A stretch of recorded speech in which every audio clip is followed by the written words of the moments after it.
This is Revathi. Video చూస్తున్న వారికి likes, కామెంట్స్‌తో support చేస్తున్న వారికి థ్యాంక్ యూ సో మచ్. 'ఓ ప్రేమ ఓ పగ' ఎపిసోడ్ నంబర్ 241. ఆ డ్రగ్గు ప్రభావంతో నేను ఎంత నీచంగా ప్రవర్తించానో తలుచుకుంటే నా మీద నాకే అసహ్యంగా ఉంది సామ్రాట్. శరీరం అంతా ఆవిర్లు కమ్మాయి. శరీరం బరువెక్కి తాపంతో కోరికలు తారాస్థాయికి వెళ్ళాయి. అది ఎంతగా అంటే నన్ను నేను కంట్రోల్ చేసుకోలేక వాడి దగ్గరికి నేనే వెళ్ళాను అంటే నా పరిస్థితి ఎలా ఉందో అర్థం చేసుకో అని చెప్పి ఏడుస్తుంటే శక్తిని రేప్ చేసే టైంలో సామ్రాట్ పరిస్థితి కూడా అదే అని సామ్రాట్కి గుర్తొస్తుంటుంది. ఆ డ్రగ్ నన్ను అంతగా పిచ్చిదాన్ని చేసింది సామ్రాట్. ఆ సిచ్యువేషన్‌ని అస్సలు భరించలేకపోయాను. చివరికి నీ దగ్గర కూడా ఎలా ప్రవర్తించానో తలుచుకుంటే నా మీద నాకే సిగ్గుగా ఉంది అని చెప్పి కన్నీళ్లు పెడుతుంటే సామ్రాట్ తన మాటలకు ఆశ్చర్యపోతూ నేను నిన్ను రేప్ చేసే ముందు నాకనిపించిన ఫీలింగ్స్‌నే నువ్విప్పుడు చెప్తున్నావు శక్తి అంటాడు. అది విని శక్తి ఒక్కసారిగా షాక్ అవుతుంది. నేను చెప్పేది నిజం శక్తి. ఇప్పుడు దాకా నువ్వు నాతో ప్రవర్తించిన తీరు, నీకు కలిగిన ఫీలింగ్స్ గురించి చెప్తుంటే, నేను నిన్ను రేప్ చేసేటప్పుడు నా పరిస్థితి కూడా అదే అంటాడు.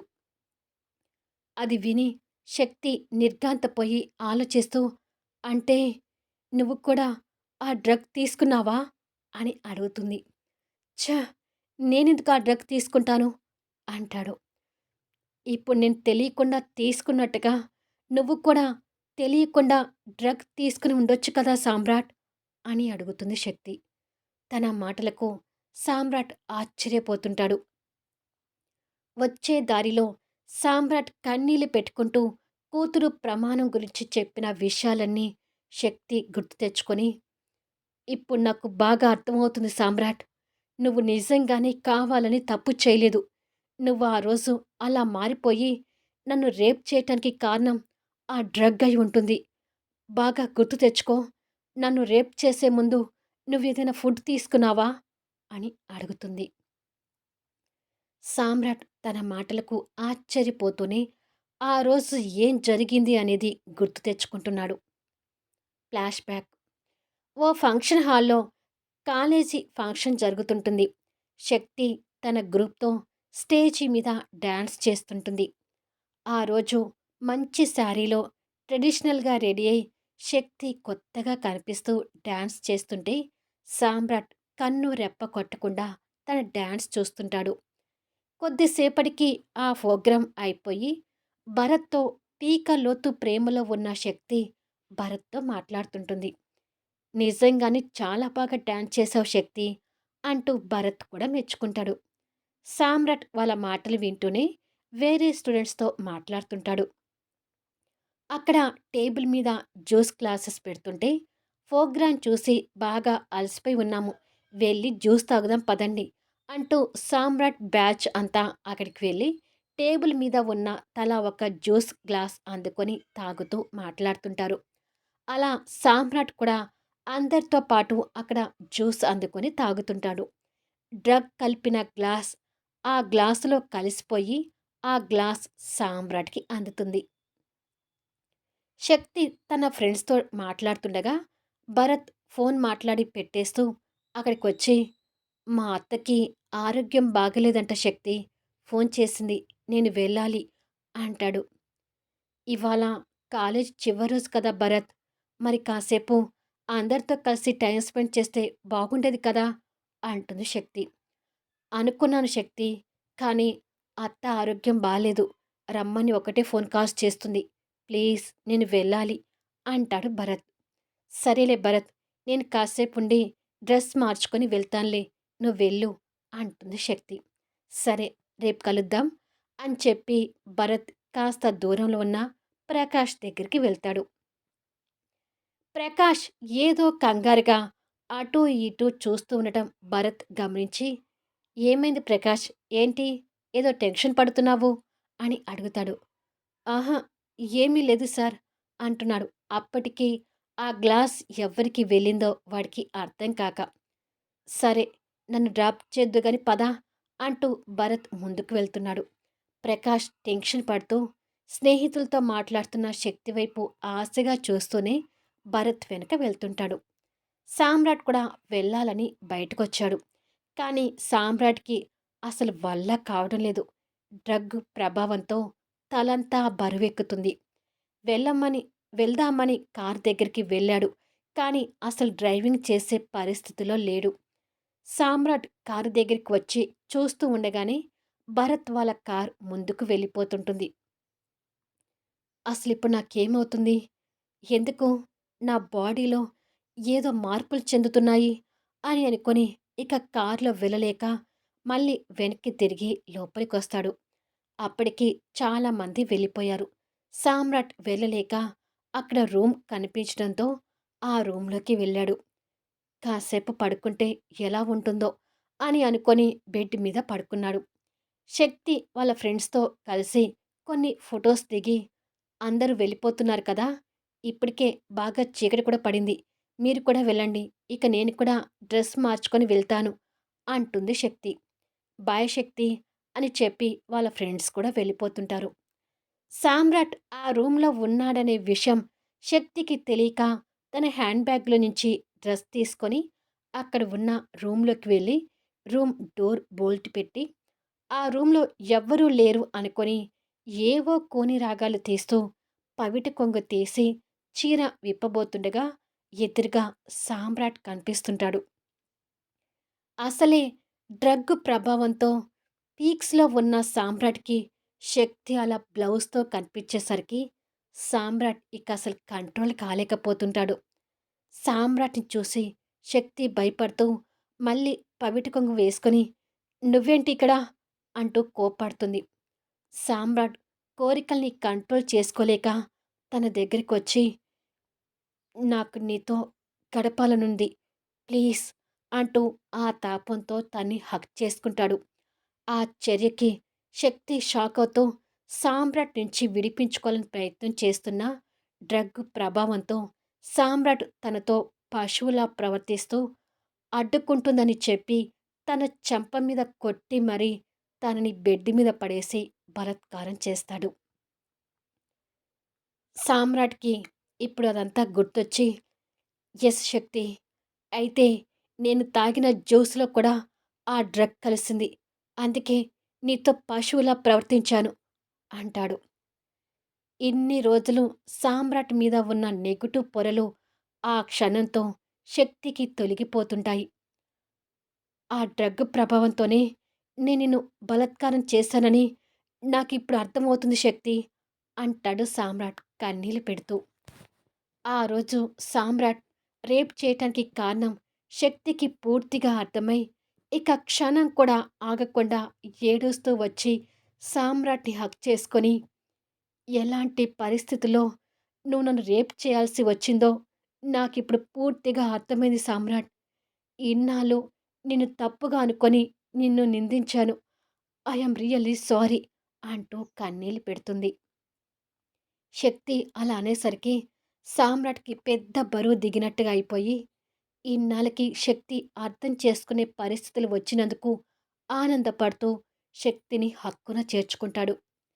శక్తి సామ్రాట్ ఛాతీ మీద వాలి కన్నీళ్లు పెడుతూ, ఆడదానైన నేనే ఆ డ్రగ్గు ప్రభావానికి సిగ్గు విడిచి నీ పెదవుల మీద ముద్దు పెట్టి ఐ వాంట్ సెక్స్ అని అడిగాను అంటే, ఆ రోజు నీ పరిస్థితి ఎలా ఉండి ఉంటుందో నాకిప్పుడు పూర్తిగా అర్థమైంది సామ్రాట్. ఇన్నాళ్ళు నిన్ను తప్పుగా అనుకున్నందుకు నన్ను క్షమించు అంటూ సామ్రాట్‌ని పట్టుకొని ఏడుస్తుంటుంది. సామ్రాట్ కన్నీళ్లు పెట్టుకుంటూనే ప్రేమగా తన తల మీద ముద్దు పెట్టుకొని, "ఇప్పుడైనా నన్ను అర్థం చేసుకున్నావు శక్తి. నాకది చాలు. ఈ క్షమాపణలు అవసరం లేదు. నువ్వే కాదు, ఆ రోజు నీతో నేను ఎందుకు అలా ప్రవర్తించానో నాకు కూడా ఇప్పుడు సమాధానం దొరికింది. నిజంగానే నేను ఆ రోజు నా కంట్రోల్ తప్పి ఆ తప్పు చేశాను" అంటూ బాధపడుతుంటాడు. "అసలిప్పుడు నువ్వు రాకపోయి ఉంటే నా పరిస్థితి ఏంటో అర్థం కావడం లేదు సామ్రాట్" అని అంటుంది ఇంకా కన్నీళ్ళు పెట్టుకుంటూ. అసలు సామ్రాట్ అక్కడికి ఎలా వచ్చాడు అనేది చూద్దాం. మీటింగ్‌లో కూర్చున్న ఆ శక్తి డ్రగ్ ప్రభావం వల్ల తనకి మైకం కంపి, లైంగిక హార్మోన్స్ రిలీజ్ కావటం తనకి అర్థమవుతూ, ఫోన్ తీసి ఆ మీటింగ్‌లోనే సామ్రాట్‌కి మెసేజ్ పెడుతూ, "నాకు ఏదోలా అవుతుంది సామ్రాట్. మత్తుగా అనిపిస్తుంది. నా శరీరం నా కంట్రోల్ తప్పుతుంది. ప్లీజ్ నువ్వు త్వరగా ఇక్కడికి రావా?" అంటూ మెసేజ్ పెడుతుంది. అప్పుడే శక్తిని డ్రాప్ చేసి ఇంట్లోకి వెళ్ళాలనుకున్న సామ్రాట్ ఆ మెసేజ్ చూసి కంగారు పడుతుంటాడు. శక్తికి సడన్‌గా ఏమై ఉంటుంది అని అనుకొని, నేను రావటం లేట్ కావచ్చేమో శక్తి. ఈలోపు నువ్వక్కడ రూమ్ తీసుకొని ముందు రెస్ట్ తీసుకో. నేను వెంటనే బయలుదేరుతున్నాను. నీ రూమ్ నంబర్ కూడా నాకు మెసేజ్ పెట్టు అంటూ రిప్లై పంపిస్తాడు. శక్తి దగ్గరికి ఆ మెసేజ్ వచ్చేటప్పటికి మీటింగ్ క్లోజ్ అవుతుంది. సామ్రాట్ అన్నట్టుగానే రూమ్ కోసం కాల్ చేసి రూమ్ బుక్ చేసుకొని రూమ్ నంబర్ సామ్రాట్‌కి మెసేజ్ పెడుతుంది. సామ్రాట్ ఆ రూమ్ నంబర్ చూసుకొని ఫాస్ట్‌గా అక్కడికి వస్తుంటాడు. అలా సామ్రాట్ అక్కడికి చేరుకొని శక్తిని కాపాడాడు. శక్తి ఇంకా ఏడుస్తుంటే సామ్రాట్ తన్ని ఓదారుస్తూ బెడ్ దగ్గరికి తీసుకెళ్ళి కూర్చోపెట్టి తనకు ఎదురుగా కూర్చొని "నువ్వు మెసేజ్ పంపటం నాకు మంచిదైంది శక్తి" అంటాడు. "అసలు వాడు ఎవడై ఉంటాడు సామ్రాట్" అని అడుగుతుంది శక్తి. "నిజమే. వాడు ఎవడో తెలియడం లేదు శక్తి. వాడి ఫేస్ చూడకుండానే వాడిని మిస్ చేసుకున్నాను. కానీ ఏదో ఒక టైంలో దొరకకపోడు అన్నట్టు వాడి వాయిస్ ఎక్కడైనా విన్నట్టుగా ఉందా?" అని అడుగుతాడు. వాడి వాయిస్ విన్నట్టుగా ఉండటానికి వాడు వాయిస్ మార్చి మాట్లాడాడనిపిస్తుంది. అంటే వాడు ఖచ్చితంగా మనకు తెలిసిన వాడై ఉండాలి. లేకపోతే వాడు వాయిస్ మార్చి మాట్లాడాల్సిన అవసరం ఎందుకుంటుంది? అని అనుమానం వ్యక్తం చేస్తుంది. వాయిస్ మార్చి మాట్లాడాడు అంటే నీ అనుమానం నిజమే శక్తి. అయితే కాలేజీ ఫంక్షన్‌లో నేను డ్రగ్ తీసుకోవటం కూడా వీడి వల్లే అయ్యుంటుందా? అంటూ అనుమానం వ్యక్తం చేస్తాడు. శక్తి ఆలోచిస్తూ కొన్ని ఏళ్లుగా నీ మీద కోరికతో ఉన్నాను అని వాడు చెప్పడం గుర్తు తెచ్చుకొని, కావచ్చు సామ్రాట్. వాడు ఎప్పటినుంచో నా మీద కోరికతో ఉన్నానని చెప్పాడు. పైగా వాడు ఇచ్చిన డ్రగ్ సింప్టమ్స్ నీకు నాకు ఒకేలాగా ఉన్నాయి అంటే, దాదాపు నువ్వు ఆ రోజు డ్రగ్ తీసుకోవడానికి కారణం కూడా వీడే అయ్యుంటాడు. కానీ ఆ డ్రగ్ నీకు ఎందుకు ఇచ్చి ఉంటాడు? అని అడుగుతుంది శక్తి. ఆ రోజు అందరితో పాటు గ్లాస్ అందుకొని తాగటం సామ్రాట్‌కి గుర్తొచ్చి, వాడు కావాలని నాకు డ్రగ్ ఇవ్వటం కాదు శక్తి. ఏదో పొరపాటు జరిగి ఆ గ్లాస్ నాకు చేరి ఉంటుంది. బహుశా ఇవాళ నీకు డ్రగ్ అందించినట్టే, ఆ రోజు కూడా వాడు నీకు డ్రగ్ ఇవ్వాలని చూసుంటాడు. పొరపాటున నీకు చేరాల్సిన డ్రగ్ నాకు చేరి ఇదంతా జరిగి ఉండొచ్చు అంటాడు సామ్రాట్. నువ్వు చెప్తున్నది నిజమే కావచ్చు సామ్రాట్. గొంతు మార్చి మాట్లాడాడంటే వాడు ఎవడో మనకు తెలిసిన వ్యక్తి అని అర్థమవుతుంది. కానీ వాడిని కనిపెట్టడం ఎలా? అని అడుగుతుంది. నీకు డ్రగ్ ఇచ్చిన వెయిటర్ ఉంటాడు కదా శక్తి. ముందు హోటల్ మేనేజ్మెంట్‌ని నిలదీద్దాం పద అంటూ ఇద్దరూ వెళ్తారు. కొద్దిసేపటికి సామ్రాట్, శక్తి హోటల్ మేనేజర్ ముందు వెయిటర్స్ అందరూ నిలబడి ఉంటారు. హోటల్ మేనేజర్ వాళ్ళ మీద సీరియస్ అవుతూ, "మన హోటల్ పరువు తీస్తున్నారు కదరా! మీలో ఎవరు చేశారో ముందుకొచ్చి చెప్పండి" అంటాడు. "మాకు తెలీదంటే మాకు తెలీదు సార్" అంటారు అందరూ. వాళ్ళలో ఆ డ్రగ్ ఇచ్చిన వాడు కూడా నిలబడి, వాడు కొంచెం తడబడటం కనిపిస్తుంటుంది. శక్తి వాడే అని అనుకునే లోపే సామ్రాట్ వాడిని ముందుకు గుంజి ఒక్క పీకు పీకుతాడు. వాడు ఆ దెబ్బకు భయపడుతూ "నాకేమి తెలీదు సార్" అంటాడు. "అసలు నేనేమి అడగకుండానే నాకేమీ తెలీదని ఎలా చెప్తున్నావురా?" అంటూ సామ్రాట్ ఇంకొక దెబ్బ కొడతాడు. ఈలోపు సామ్రాట్ ఫోన్ కాల్ ద్వారా విషయం తెలుసుకున్న విక్రమాదిత్య గారు, ప్రభావతి గారు, వినోద్, చరిత అక్కడికి చేరుకుంటారు. "అమ్మా" అంటూ శక్తి తల్లిదండ్రుల దగ్గరికి వెళ్తుంది. జరిగిన విషయాలు మొత్తం క్లియర్‌గా తెలుసుకున్న వాళ్ళు శక్తి గురించి కంగారు పడుతూ, "అమ్మ శక్తి" అంటూ ఇద్దరు కూతుర్ని దగ్గరికి తీసుకుంటారు. శక్తి ఆ సంఘటన నుండి తప్పించుకున్నందుకు వినోద్ చరిత్ర కూడా తనని చూసి రిలాక్స్ అవుతారు. చెప్పరా ఇడియట్! అంటూ సామ్రాట్ వాణ్ణి కొడుతుంటే, విక్రమాదిత్య గారు వాడి మీద కోపంతో దగ్గరకొచ్చి, వీడిని నేను పట్టుకుంటాను, నువ్వు కొట్టు సామ్రాట్! అంటూ వాడిని 2 చేతులతో పట్టుకుంటాడు. దాంతో సామ్రాట్ వాడి మొహాన గట్టిగా పంచివ్వబోతుంటే, వాడి దగ్గర నుంచి డబ్బు తీసుకుని డ్రగ్ ఇచ్చింది నేనే సార్. కానీ వాడు ఎవడో వాడి మొహం నేను కూడా చూడలేదు సార్ అంటాడు భయపడుతూ. మళ్ళీ నెక్స్ట్ వీడియోలో కలుద్దాము. నిజంగానే వెయిటర్ అతని మొహం చూడలేదు కాబట్టి ఇప్పుడు ప్రకాష్‌ని పట్టుకోవడం కష్టమవుతుందా? ఈ విషయం భరత్‌కి తెలిస్తే అతని రెస్పాన్స్ ఏంటి? సామ్రాట్ విషయంలో ఇప్పుడు శక్తి నిర్ణయం ఎలా ఉండబోతుంది? సామ్రాట్‌తో కలిసి జీవితాన్ని మొదలుపెట్టడానికి శక్తి సిద్ధమవుతుందా? తెలుసుకోవాలి అంటే అద్భుతమైన కథనంతో ఆసక్తికరంగా సాగిపోయే కథా వీడియోస్ని మిస్ కాకుండా చూడండి. కథ నచ్చితే లైక్ చేయండి, కామెంట్ షేర్ చేయండి. ఛానల్ సబ్స్క్రైబ్ చేసుకొని ఛానల్ షేర్ చేస్తూ సపోర్ట్ చేయండి. Thanks for listening.